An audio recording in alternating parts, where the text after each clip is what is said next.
예수님은 밤에 몰래 예수님을 찾아온 니고데모에게 자신이 하는 증언을 믿고 행하라고 말씀하십니다. 그러면서 하늘의 일을 말씀하시면서 자신은 하늘에서 내려왔으며 예수님 외에는 하늘에 올라간 자가 없다고 말씀하십니다. 그러면서 모세가 광야에서 뱀을 든 것 같이 인자도 들려야 하리라 하고 말씀하십니다. 이것은 어떤 사건을 말할까요? 광야에서의 놋뱀 사건입니다. 광야의 이스라엘의 백성들에게 있었던 모세의 놋뱀 사건은 뭘 말씀할까요? 이것은 민수기 21장 4절에서 9절로 나오는 이야기입니다. 이스라엘 가운데에 하나님께서 불뱀들을 보내신 적이 있습니다. 이스라엘 백성들이 홍해길을 따라가는데 에돔 땅을 가로질러서 가면 가까운데 우회해야 되는 상황이에요. 근데 왜 우회해야 됐냐면 하나님께서 에돔 족속과 싸우지 말라고 한 거예요. 우리 에돔 족속이 누구죠? 누군지 아세요? 야곱의 아들들 중에 누구죠? 에서. 에서가 에돔 족속이에요. 그러니까 이제 아니죠. 이삭의 아들이 그죠? 야곱과 에서가 있는데 그 에서가 에돔 족속이거든요. 그러니까 이제 형제 나라 비슷한 거죠. 그러니까 싸우지 말라고 돌아가라고 하신 거예요. 그랬더니 삥 둘러가야 돼요. 근데 광야길을 우회해서 가는데 길이 멀고 힘든 거예요. 하나님의 말씀에 순종해서 가는데 힘들어서 마음이 상한 거죠. 그래서 백성들이요 하나님을 원망해요.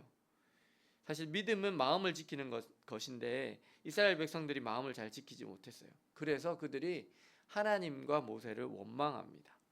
화난 이스라엘 백성들은 하나님과 모세를 원망하면서 이렇게 말합니다. 어찌하여 우리를 애굽에서 인도해 내서 이 광야에서 죽게 하는가?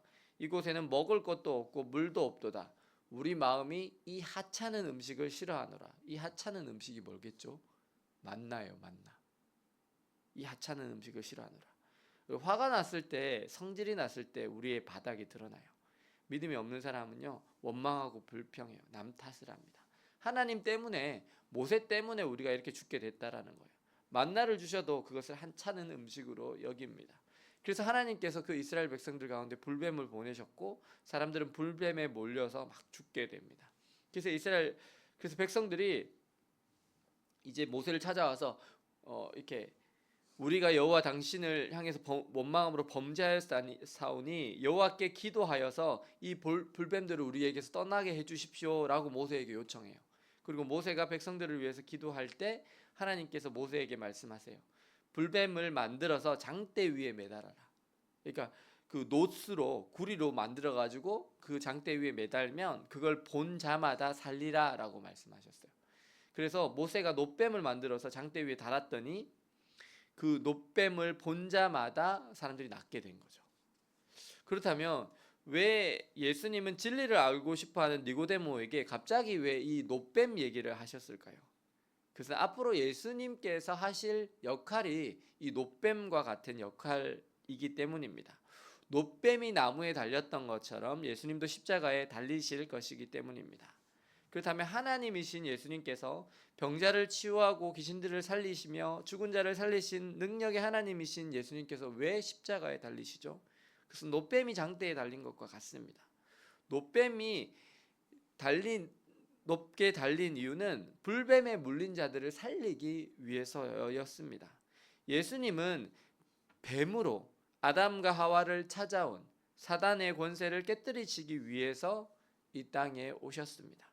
그리고 그 십자가에 달려 죽으심으로 누구든지 예수님을 믿는 사람은 멸망하지 않고 영생을 얻게 하시기 위해서 이 땅에 오셨습니다. 그렇다면 예수님을 믿는다는 것은 어떤 것을 말할까요? 그 믿음의 시작은 예수님께 나아오는 것으로부터 시작됩니다. 주님께 나아와서 우리의 방주이신 예수 그리스도를 바라보는 것이 믿음의 시작입니다. 그래서 예수님은 광야에서 뱀에 물려서 죽게 된 사람들이 놋뱀을 바라보듯이 자신을 바라보라고 말씀하십니다. 그리고 그렇게 믿음을 시작하라고 말씀하십니다. 우리는 이제 믿음으로 주님을 바라보아야 합니다. 우리의 삶의 고통 속에서, 어려움 속에서 이 땅에 오신 하나님이신 예수님을 바라보아야 합니다. 그렇다면 예수님을 바라보고 또 우리는 어떻게 살아야 할까요? 그 예수님을 마음속에 나의 구주, 나의 하나님으로 영접하고 그분과 조금씩 더 친해져야 합니다. 친밀한 관계로 나아가야 합니다. 그래서 그 주님과 친밀한 관계가 될 때 우리의 믿음이 조금씩 자랍니다. 우리가 상담이라는 걸 할 때 치료적인 관계를 형성하는 게 맨 처음에 제일 중요하거든요. 이걸 전문 용어로 뭐라 하면 라포라는 걸 해요. 라포라는 거. 이게 정서적인 친밀감이 형성이 되어야지만, 상호적인 신뢰가 이루어져야지만 그때부터 치료를 들어갈 수 있는 거예요. 그게 서로 간의 믿음이죠. 그렇다면 우리가 예수님과 어떻게 이 친밀감, 라포라는 걸 형성할 수 있을까요? 그래서 먼저 말씀을 들음으로써 친밀해집니다. 예배와 말씀과 성경 공부, 기도를 통해서 하나님과 조금씩 친밀해집니다. 우리가 사랑하는 연인은 많은 대화를 주고받고 연애 편지도 주고받죠. 요즘 세대는 다 카톡으로 한다고 그러더라고요. 어쨌든 카톡을 주고받죠. 하나님을 사랑하고 하나님과 친밀해지는 길은 하나님의 말씀을 듣고 읽는 데서부터입니다. 주일에 설교 말씀을 듣고 집에서 또 성경을 읽고 또 말씀을 묵상하고 이렇게 선하신 하나님의 뜻을 조금씩 알아가다 보면 우리의 마음의 믿음이 조금씩 자라갑니다. 그리고 상처받은 우리의 마음의 치유가 일어납니다. 하나님께서 우리의 상한 마음을 회복시켜 주십니다. 병든 마음을 고쳐 주십니다. 신앙생활을 하는 것도 마찬가지입니다. 예수님은 최고의 심리치료사로서 카운셀러이시며 우리의 치료자가 되십니다. 우리의 친구가 되십니다. 우리의 구주이십니다. 그 예수님과의 관계가 먼저 충분히 신뢰로울 수 있는 관계가 되었는가가 우리가 믿음이 있는 사람으로 나아갈 수 있는가 아닌가의 시작입니다. 그런데 그 예수님과의 관계가 믿음의 관계, 신뢰할 수 있는 관계라면 그 믿음은 점차적으로 자연스럽게 행위로 드러나게 되어 있습니다. 먼저 그 행위라는 것은 먼저 우리의 아픔과 슬픔과 눈물과 고통을 주님께 내어 맡기는 그 관계를 말합니다. 우리가 그 상담 치료를 받을 때에도 그 상담자에게 자기의 아픔과 힘들었던 것들을 다 쏟아 놓으면서 그 관계가 더 치료적인 관계가 되고 회복이 됩니다. 우리가 누군가를 정말 믿고 의지한다면 그 사람이 전적으로 내 편이라고 생각한다면 그 사람에게 나의 모든 고통과 아픔과 눈물을 말할 수 있습니다. 쏟아 놓을 수 있습니다. 그렇게 내 편인 한 사람이 너무 중요해요. 왜냐하면 자살하는 사람들이요, 죽지 않을 수 있는 한 이유가 이거예요. 바로 정말 진짜 내 편인 사람 한 사람 있으면 그 사람 때문에 죽지 않는데요. 내 마음을 알아주고 내 이 모습 이대로를 사랑으로 수용해주는 그 한 사람 때문에 우리가 세상을 살아갈 힘이 생깁니다. 어떤 사람에게는요, 그 한 사람이 어머니예요. 어떤 사람에게는요, 그 한 사람이 아내나 남편이에요. 또 어떤 사람에게는 그 한 사람이 자식이 되기도 합니다. 근데 여러분에게는요, 그렇게 믿고 의지할 수 있는 사람이 가족 말고도 한 사람이 더 있어요. 누구죠? 바로 예수님이시죠. 하나님이십니다. 우리가 예수님을 마음속에 나의 구주, 나의 하나님으로 영접할 때 우리의 가운데 함께 거하시는 또한 그 성령 하나님이십니다. 삼위일체 하나님은 우리의 부모님이십니다. 그 부모님은 친부모님보다 더 좋은 부모님이십니다. 우리의 육신의 부모님은요, 실수를 합니다. 연약하기도 합니다. 하지만 우리의 영원한 부모이신 하나님은 다릅니다. 그 하나님은 언제나 우리를 있는 모습 그대로 사랑해 주십니다. 수용해 주십니다. 그리고 그 하나님은 진심으로 여러분 한 분 한 분과 온전히 친밀해지기를 원하십니다. 사랑하는 여러분, 오늘 여러분의 믿음은 어떤 믿음입니까? 여러분은 빛 대신 하나님을 사랑하고 그 하나님의 마음으로 하나님 사랑, 이웃 사랑을 실천하며 살고 계십니까? 아니면 어두움 때문에 눈이 가려진 채 무기력하게 살아가십니까?